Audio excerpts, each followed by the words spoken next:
திரு திமுக கொள்கையும் இன்றைய தினம் விடுதலை சிறை கட்சியினுடைய கொள்கையும் ஒன்றா? ஒரே கொள்கை என்றால் ஒரே கட்சியை அமைத்து விடலாம், தனித்தனி கட்சி தேவையில்லை. ஆக பல்வேறு கொள்கை உள்ள கட்சிகள் எல்லாம் ஒன்றாக சேர்ந்துதான் திமுக கூட்டணி அங்கம் வைக்கின்றது. ஆனால் திரு ஸ்டாலின் அடிக்கடி சொல்வதெல்லாம் மொத்த கல்வியுடைய கட்சி எல்லாம் ஒன்றாக இணைந்திருக்கின்ற சொல்லி இன்றைக்கு மக்களை ஏமாற்றிக் கொண்டிருக்கின்ற கட்சி திமுக கட்சி. ஆக கூட்டணி அமைப்பது இயல்பு. எல்லா கட்சியும் தேர்தல் நேரத்தில் கூட்டணி அமைப்புகள் வாக்கள் சிதறாக கூடாது என்பதற்காக மக்கள் திமுக ஆட்சி அகற்ற வேண்டும் என்ற ஒரே எண்ணத்தின் அடிப்படையிலே தமிழ்நாட்டு மக்களுடைய நலன் கருதி தமிழ்நாடு ஏற்றம் பெற வேண்டும், வளம் பெற வேண்டும் என்ற அடிப்படையிலே கொள்ளையடிக்கின்ற கூட்டத்தை விரட்டி அடிக்க வேண்டும் என்ற அடிப்படையிலே தேசிய ஜனநாயக கூட்டணி பிரமாதமான கூட்டணி அமைத்திருக்கின்றது. உங்கள் கூட்டணி அப்படி அல்ல. உங்கள் கூட்டணியை அமைக்கின்ற கட்சிகளும் அடிமையாக உங்களிடத்தில் இருந்து கொண்டிருக்கின்றன. இன்றைக்கு தமிழகத்தில் நிலவுகின்ற பிரச்சனை, இன்றைக்கு போதைப் பொருள் விற்பனை, அதனால் மக்கள் படுகின்ற துன்பங்கள் ஏராளம். பெண்களுக்கு இழைக்கப்படுகின்ற கொடுமைகள், தினந்தோறும் கொலை, கொள்ளை, திருட்டு, வழிப்பறிவு, பாலியல் வன்கொடுமை நடக்காத நாளே இல்லை. சிறுமிகளுக்கு பாலியல் வன்கொடுமை, பெண்களுக்கு பாலியல் வன்கொடுமை, மூதாட்டிகளுக்கு கூட பாலியல் வன்கொடுமை. இப்படிப்பட்ட மோசமான கையிலாகாத அரசாங்கம் திமுக அரசாங்கம். அப்படிப்பட்ட அரசாங்கத்தை அகற்றுவதுதான் எங்களுடைய கூட்டணிய நோக்கம் என்பதை நேரத்தில் தெரிவிக்க விரும்புகின்றேன். அதே நேரத்தில்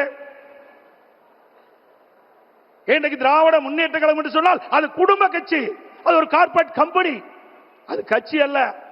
அந்த குடும்பத்தில் இருக்கின்றவர்கள் தான் அந்த கட்சிக்கு தலைவராக முடியும், அந்த குடும்பத்தில் இருக்கின்றவர் தான் ஆட்சி அதிகாரத்துக்கே வர முடியும். அப்படிப்பட்ட கட்சியை தமிழக மக்கள் இந்த முறை விரட்டி அடிக்கப்படுகிறார்கள். இந்த தேர்தலோடு திரு கருணாநிதி குடும்பத்திற்கு இறுதி கட்ட தேர்தல் மக்கள் முடிவு செய்து விட்டார்கள்.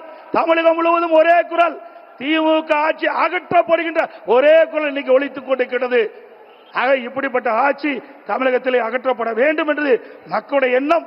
அந்த எண்ணத்தை நிறைவேற்றுவதுதான் எங்களுடைய கூட்டணியுடைய நோக்கம் என்பதை இந்த நேரத்தில் தெரிவித்து, அனைத்து இந்திய அண்ணா திராவிட முன்னேற்ற கழகத்திலே பல்வேறு திட்டங்களை இங்கே நிறைவேற்றி கொடுத்திருக்கின்றோம். இந்த டெல்டா மாவட்டம் பொன் விளைகின்ற பூமி, அப்படிப்பட்ட விளை நிலங்களை திரு ஸ்டாலின் அவர்கள் துணை முதலமைச்சர் இருந்த காலகட்டத்திலே விவசாய நிலைகளை அபகரிக்கின்ற விதமாக மீத்தேன் ஹைட்ரோ கார்பன் திட்டத்திற்கு அந்த புரிந்துணர்வு ஒப்பந்தம் போட்டது திரு ஸ்டாலின் முன்னிலையிலே.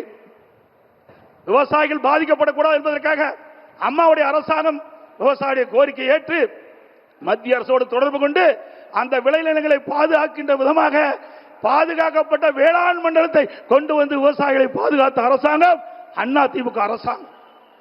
அதோடு குடிமராமத்து திட்டத்தை கொண்டது ஏரி, குளம், குட்டைகள் எல்லாம் அனைத்தும் சீர்வு செய்யப்பட்டு பெய்கின்ற மழைநீர் முழுவதும் சேமித்து வைத்தோம்.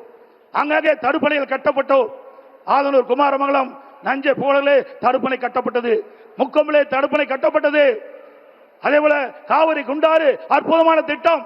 வறண்ட பகுதியில் இருக்கின்ற நிலங்கள் எல்லாம் செழிப்பாக வளமாக இருக்க வேண்டும் என்பதற்காக, அந்த பகுதியில் நிலத்தடி நீர் உயர வேண்டும் என்பதற்காக காவிரி குண்டாறு திட்டத்தை கொண்டு வந்தோம். அந்த திட்டத்தையும் முடக்கிய அரசாங்கம் தான் விடியா திமுக அரசு. அதோடு பாரத பிரதமர் அவரிடத்திலே, மரியாதைக்குரிய நரேந்திர மோடி அவர்களிடத்திலே நான் முதலமைச்சராக இருந்த பொழுது ஒரு திட்டத்தை நிறைவேற்ற வேண்டும் என்று அவரிடத்திலே கோரிக்கை வைத்தேன். அவரும் ஏற்றுக்கொண்டார். அதற்கு நடந்தாய் வாழி காவிரி திட்டம் என்ற அற்புதமான திட்டம். மேட்டூர் அணையிலிருந்து வெளியேறுகின்ற நீர் கடலிலே கலக்கின்ற வரை அந்த நதியின் கரை ஓரமாக இருக்கின்ற கழிவு நீர் அந்த நதியிலே கலந்து மாசுபடுகின்றது. அந்த நீரை சுத்தமான நீராக மக்கள் பருக வேண்டும், விவசாயத்துக்கு சுத்தமான நீராக பாய்ச்ச வேண்டும் என்ற அடிப்படையிலே அவரிடத்திலே கோரிக்கை வைத்தேன்.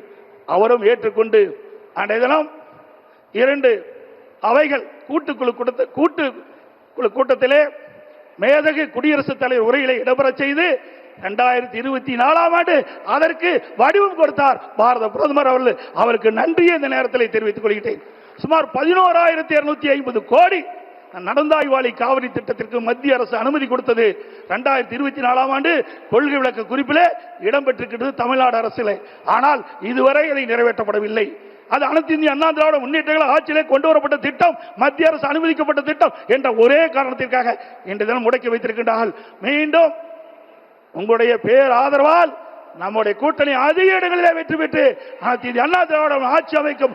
அப்பொழுது நடந்தாய்வாளி காவிரி திட்டம் நிறைவேற்றப்படும் என்று சொல்லி வாய்ப்புக்கு நன்றி கூறி, அதே நேரத்தில் நடைபெறுகின்ற சட்டமன்ற பொதுத் தேர்தலில் தேசிய ஜனநாயக கூட்டணியின் சார்பாக போட்டியிடுகின்ற அத்தனை வேட்பாளருக்கும் பெருவாரியான வாக்குகளை அளித்து அவளை வெற்றி பெற செய்து மீண்டும் அதிமுக ஆட்சி அமைக்க நீங்கள் அத்தனை பேரும் துணை இருக்க வேண்டும் என்று கேட்டு விடைபெறுகின்றேன். நன்றி, வணக்கம்.